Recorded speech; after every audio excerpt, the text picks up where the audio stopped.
ऐसा जानना चाहिए। और प्रातःकाल सूर्य देव को दी हुई आहुति आयु की वृद्धि करने वाली होती है, यह बात अच्छी तरह समझनी चाहिए। दिन में अग्निदेव सूर्य में ही प्रविष्ट हो जाते हैं, अतः प्रातःकाल सूर्य देव को दी हुई आहुति भी अग्नि यज्ञ के ही अंतर्गत है। इस प्रकार यह अग्नि यज्ञ का वर्णन किया गया है। इंद्र आदि समस्त देवताओं के उद्देश्य से अग्नि में जो आहुति दी जाती है उसे देव यज्ञ समझना चाहिए। स्थालीपाक आदि यज्ञों को देव यज्ञ ही मानना चाहिए। लौकिक अग्नि में प्रतिष्ठित जो चूड़ाकरण आदि संस्कार निमित्तिक हवन कर्म है, उन्हें भी देव यज्ञ के अंतर्गत ही जानना चाहिए। अब ब्रह्म यज्ञ का वर्णन सुनो। द्विज को चाहिए कि वह देवताओं की तृप्ति के लिए निरंतर ब्रह्म यज्ञ करे। वेदों का जो नित्य अध्ययन या स्व अध्याय होता है, उसी को ब्रह्म यज्ञ कहा जाता है। प्रात नित्य कर्म के अनंतर साय काल तक ब्रह्म यज्ञ किया जा सकता है। इसके बाद रात में इसका विधान नहीं है। अग्नि के बिना देव यज्ञ कैसे संपन्न होता है, इसे तुम लोग श्रद्धा से सुनो। सृष्टि के आरंभ में सर्वज्ञ दयालु और सर्व सामर्थ्य महादेव जी ने समस्त लोगों के उपकार के लिए वारों की कल्पना की। वे भगवान शिव संसार रूपी रोग को दूर करने के लिए वैद्य हैं, सबके ज्ञाता तथा समस्त औषधों के भी औषध हैं। उन भगवान ने पहले वार की कल्पना की जो आरोग्य प्रदान करने वाला है। तत्पश्चात अपनी माया शक्ति का वार बनाया जो संपत्ति प्रदान करने वाला है। जन्म काल में दुर्गतिग्रस्त बालक की रक्षा के लिए उन्होंने कुमार के वार की कल्पना की। तत्पश्चात सर्व सामर्थ्य महादेव जी ने आलस्य और पाप की निवृत्ति तथा समस्त लोकों का हित करने की इच्छा से लोक रक्षक भगवान विष्णु का वार बनाया। इसके बाद सबके स्वामी भगवान शिव ने पुष्टि और रक्षा के लिए आयुकर्ता त्रिलोक दृष्टा परमेश्वरी श्री ब्रह्मा का आयुष कारक वार बनाया, जिसमें संपूर्ण जगत के आयुष की सिद्धि हो सके। इसके बाद तीनों लोकों की वृद्धि के लिए पहले पुण्य पाप की रचना हो जाने पर उनके करने वाले लोकों को शुभाशुभ फल देने के लिए भगवान शिव ने इंद्र और यम के वारों का निर्माण किया। ये दोनों वार क्रमशः भोग देने वाले तथा लोगों के मृत्यु के भय को दूर करने वाले हैं। इसके बाद सूर्य आदि 7 ग्रहों को जो अपने ही स्वरभूत तथा प्राणियों के लिए सुख दुख के सूचक हैं, भगवान शिव ने उपयुक्त 7 वारों का स्वामी निश्चित किया। वे सब के सब ग्रह नक्षत्रों के ज्योतिर्मय मंडल में प्रतिष्ठित हैं। शिव के वार या दिन के स्वामी सूर्य हैं, शक्ति संबंधी वार के स्वामी सोम हैं, कुमार संबंधी दिन के अधिपति मंगल है, विष्णु वार के स्वामी बुध हैं, ब्रह्मा जी के वार के अधिपति बृहस्पति हैं, इंद्र वार के स्वामी शुक्र और यम वार के स्वामी शनिश्चर हैं। अपने अपने वार में की हुई उन देवताओं की पूजा उनके अपने फलों को देने वाली होती है। सूर्य आरोग्य और चंद्रमा संपत्ति के दाता हैं। मंगल व्याधियों का निवारण करते हैं, बुध पुष्टि देते हैं, बृहस्पति आयु की वृद्धि करते हैं, शुक्र भोग देते हैं और शनिश्चर मृत्यु का निवारण करते हैं। ये 7 वारों के क्रमशः फल बताए गए हैं जो उन देवताओं की प्रीति से प्राप्त होते हैं। अनन्य देवताओं की भी पूजा का फल देने वाले भगवान शिव ही हैं।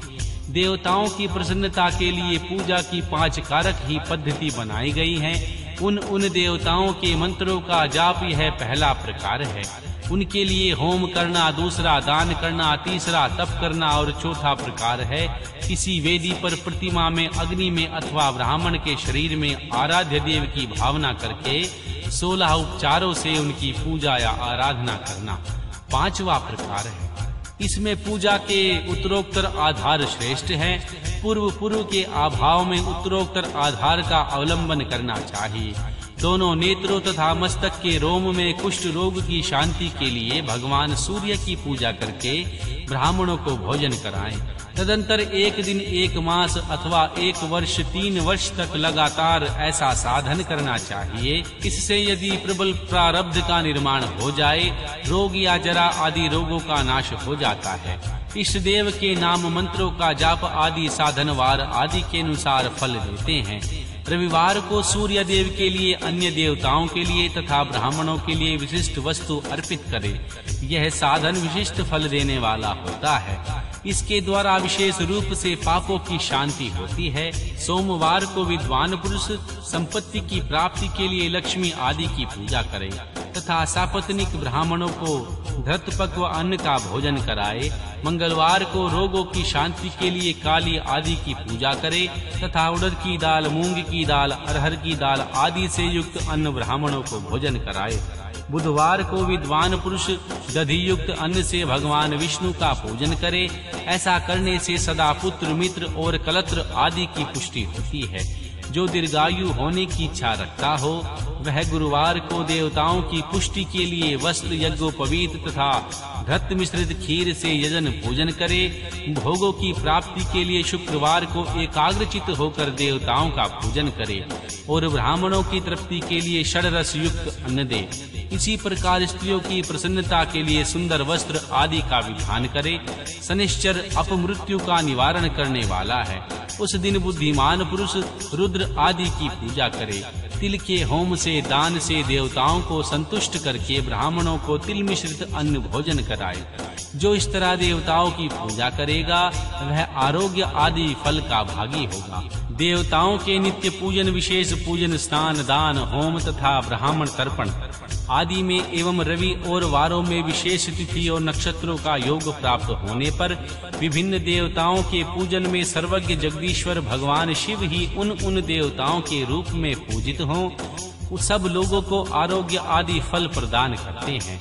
देश, काल, पात्र, द्रव्य, श्रद्धा एवं लोक के अनुसार उनके तारतम्य क्रम का ध्यान करते हुए महादेव जी आराधना करने वाले लोगों को आरोग्य आदि का फल देते हैं। शुभ मांगलिक कर्म के आरंभ में और अशुभ अंत्येष्टि कर्म के अंत में तथा जन्म नक्षत्रों के आने पर गृहस्थ पुरुष अपने घर में आरोग्य आदि की समृद्धि के लिए सूर्य आदि ग्रहों का पूजन करे। इससे सिद्ध होती है कि देवताओं का यजन संपूर्ण अभिष्ट वस्तुओं को देने वाला है। ब्राह्मणों का देवयन कर्म वैदिक मंत्र के साथ होना चाहिए। यहाँ ब्राह्मण शब्द क्षत्रिय और वैश्य का भी उपलक्षण है। शूद्र आदि दूसरों का देवयज्ञ तांत्रिक विधि से होना चाहिए। शुभ फल की इच्छा रखने वाले मनुष्यों को सातों ही दिन अपनी शक्ति के अनुसार सदा देव पूजन करना चाहिए। निर्धन मनुष्य तपस्या, व्रत आदि के कष्ट सहन द्वारा और धनी धन के द्वारा देवताओं की आराधना करे। वह बार बार श्रद्धा पूर्वक इस तरह के धर्म का अनुष्ठान करता है और बारंबार पुण्य लोकों में नाना प्रकार के फल भोग कर पुनः इस पृथ्वी पर जन्म ग्रहण करता है। धनवान पुरुष सदा भोग सिद्धि के लिए मार्ग में वृक्षादि लगाकर लोगों के लिए छाया की व्यवस्था करे। जलाशय, कुआं, बावली और पोखरे बनवाए। वेद शास्त्रों की प्रतिष्ठा के लिए पाठशाला का निर्माण करे। अनन्य प्रकार से भी धर्म का संग्रह करता रहे। धनी को यह सब कार्य सदा ही करते रहना चाहिए। समय अनुसार पुण्य कर्मों के परिपाक के अंतकरण शुद्ध होने पर ज्ञान की सिद्धि हो जाती है। द्विजो, जो इस अध्याय को सुनता, पढ़ता अथवा सुनाने की व्यवस्था करता है उसे देव यज्ञ का फल प्राप्त होता है। अध्याय 14 देश, काल, पात्र और दान आदि का विचार। ऋषियों ने कहा, समस्त पदार्थों के ज्ञाताओं में श्रेष्ठ सूत जी, अब आप क्रमशः देश, काल आदि का वर्णन करें। श्री सूत जी बोले, महर्षियों, देव यज्ञ आदि कर्मों में अपना शुद्ध समान ग्रह फल देने वाला होता है, अर्थात अपने घर में किए हुए देव यज्ञ आदि शास्त्रोक्त फल को समान मात्रा में देने वाले होते हैं। गौशाला का स्थान घर की अपेक्षा 10 गुना फल देने वाला होता है। जलाशय का तट उससे भी 10 गुना महत्व अधिक रखता है तथा जहाँ बेल, तुलसी अथवा पीपल वृक्ष का मूल निकट हो वह स्थान जलाशय के तट से भी 10 गुना फल देने वाला होता है। देवालय को उससे भी 10 गुने महत्व का स्थान जानना चाहिए। देवालय से भी 10 गुना महत्व रखता है तीर्थ भूमि का तट। उससे 10 गुना श्रेष्ठ है नदी का किनारा, उससे 10 गुना उत्कृष्ट तीर्थ नदी का तट और उससे भी 10 गुना महत्व रखता है सप्तगंगा नामक नदियों का तीर्थ।